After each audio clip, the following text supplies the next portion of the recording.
Zimbabwe is witnessing the rise of a political phenomenon that could concern every citizen who values accountability.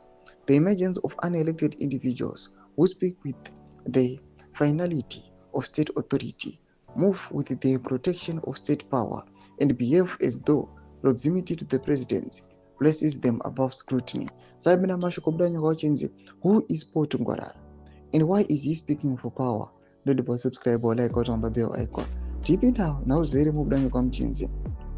in recent months, Tungwarara has traversed the country addressing political rallies, issuing warnings, rebuking party structures, and making definitive pronouncements on policy, loyalty, and access to power. His language is not that of a mobilizer or a messenger. It is the language of enforcement, yet his authority is neither constitutional nor elective. This alone raises a fundamental public interest question. Who empowered Paul Tungwarara to speak and act in this manner, and what does his conduct reveal about the state power within ZANU-PF and the country at large? To understand the present one must first revisit the path that brought him here.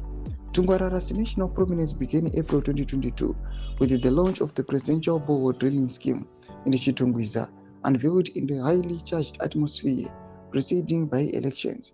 The project was presented as a philanthropic intervention, reportedly backed by foreign benefactors. However, what followed diverged sharply from the promise made.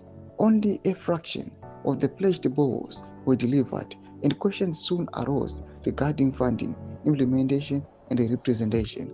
Around the same time, grand announcements followed: a proposed cyber city, foreign billionaires, and transformative infrastructure. A high-profile groundbreaking ceremony was held in July 2022. Years later, the site remains undeveloped and the promised investment unrealized. Despite this, Tungwarara's proximity to state projects expanded rather than contracted. Public records and official statements indicate that his companies have since been associated with multiple high-value state programs, including hospital rehabilitation, river rehabilitation, and state house infrastructure works. These projects, according to publicly